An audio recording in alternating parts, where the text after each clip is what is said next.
شفت يا ابو حسين اخر الاخبار؟ قصدك على الزلازل والبراكين يا ام حسين. ربنا ينجينا ويلطف بينا يا رب. ده انا قلبي مقبوض قوي. كل يوم اسمع عن زلزال في كل حتة، وناس عمالة تتكلم على الانترنت وناس عمالة تتكلم على التلفزيون. انا خايفة خالص يا ابو حسين، خايفة خالص. تفتكر لو جه الزلزال هنستخبى فين؟ وهنلحق ننزل ولا لا؟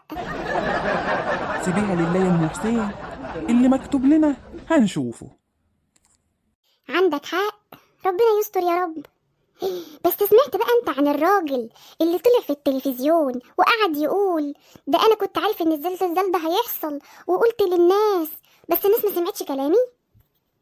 انت بتصدقي الكلام ده يا ام حسين؟ ده راجل منجم قاعد يقول انا شفته وتنبأت ومش عارف ايه. انت عارفه ان مفيش الكلام ده، الحاجات دي كلها بتاعت ربنا. والله عندك حق، كلامك كلام حكم برضه. بس والله كلام الناس ده برضه بيضايقني خالص. مش عايزه اقولك الناس مرعوبه قد ايه من ساعه ما الراجل ده قال ان في زلزال هيجي في مصر، والناس كلها مرعوبه ومصدقينه. حتى لو في زلزال حصل يا ام حسين، برضه عايزه اقول لك كله من عند ربنا. حتى لو صادف ان حصل زلزال، مش عشان الراجل ده قال ان هيحصل، عشان ربنا رايد كده. ايوه انا معاك برضه، بس يعني الناس اللي خايفه دي نطمنها ازاي يعني؟ كله في علم الغيب. كل الحاجات دي غيبيات يا ام حسين، ما نقدرش نقول. احنا كل اللي علينا نعمله ان احنا نتقي الله ونسيبها على الله. ونعم بالله يا ابو حسين.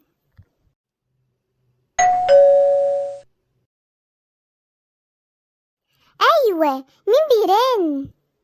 اتفضلي اتفضلي يا ام علي، اتفضلي. منوره منوره يا ام علي يا حبيبتي، تشربي ايه؟ تسلمي يا ام حسين، ما نحرمش منك يا حبيبتي. هو انا غريبه؟ انا بس جايه اقعد افضفض معاكي شويه. طبعا يا حبيبتي، ده انت نورتيني. سمعتي يا ام حسين عن الزلازل يا اختي اللي بيقولوا عليها؟ اكيد طبعا يا ام علي، ما انا بسمع يا حبيبتي على التلفزيون وبشوف كمان. ربنا يلطف بالناس دي يا رب. حاجه تزعل والله، ربنا يكون في عونهم ومعاهم. والله يا ام حسين، الواحد خايف من الاخبار اللي بيسمعها، وعمالين يقولوا ده خلاص الزلزال جاي في مصر.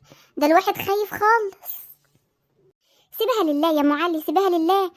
ان شاء الله ربنا هيفرجها من عنده. طب سمعتي بقى كمان عن الفضائيين اللي هينزلوا على الارض؟ بتقول ايه يا ام علي يا حبيبتي؟ فضائيين؟ هو احنا ناقصين؟ اه والله زي ما بقولك كده، الكل عمال يقول الفضائيين هينزلوا على الارض هيقتلوا كل البشريين. انت بتجيبي الكلام ده منين يا ام علي؟ هو انا اللي بجيب الكلام ده يا اختي؟ اديني بسمعه. يهكتك ايه؟ طب بس استني بقى لما اقوم اعمل فنجانين قهوه انا وانتي. منوراني والله، منوراني يا حبيبتي. من يد ما نعدمهاش يا حبيبتي، تسلمي يا رب. بس بقولك بقى، سمعت عن العراف اللي بينجم ده ويقول ده هيحصل زلازل وهيحصل فيضانات وخلاص الارض خلاص هتتدمر؟ ما كفايه بقى يا ام علي يا حبيبتي، انت جايه تفضفضي يا حبيبتي ولا جايه تجيبي لي اكتئاب؟ بصي يا ام علي، على راي ابو حسين، هو قال لي احنا نتقي الله ونعمل الخير ونعبد ربنا ونسيبها لله. احنا ممكن نموت في اي وقت، وساعتها مش هنستنى لا زلازل ولا براكين ولا حتى فيضانات. سيبها لله وتوكلي على الله. طب تعالي بقى بعد ما شربتي فنجانك الحلو ده اما اقرالك الفنجان. يا ولية بقى، انت مش عاوزه تجيبيها البار وسيبك من الجهل والكلام الفارغ ده. لا، برضه هقراهولك. خير اللهم اجعله خير. انا شايفه كده سكه سفر. سلام عليكم، ازيك يا ام علي؟ وازاي ابو علي وعلي عاملين ايه؟ بخير الحمد لله والله يا ابو حسين. انا شايف ان انت بتقري الفنجان يا ام علي. ايوه يا اخويا، بنتسلى كده. بصي يا ام علي، وبصي انت كمان يا ام حسين، الكلام ليكوا انتوا الاتنين. قراءة الكف وضرب الودع والفنجان والكلام ده كله حرام يا جماعة. لا يعلم الغيب إلا الله. وسيبوها لله، وسيبكم المنجمين وسيبكم الناس اللي في التلفزيون دول. صدقوني، كذب المنجمون ولو صدقوا. حتى لو قالوا الكلام وحصل نفس اللي قالوه هم برضو كذابين. كل ده من عند ربنا ومجرد صدفة وخلاص. ما تخلوش يا جماعة الحاجات دي تلعب في دماغكم، كده حرام.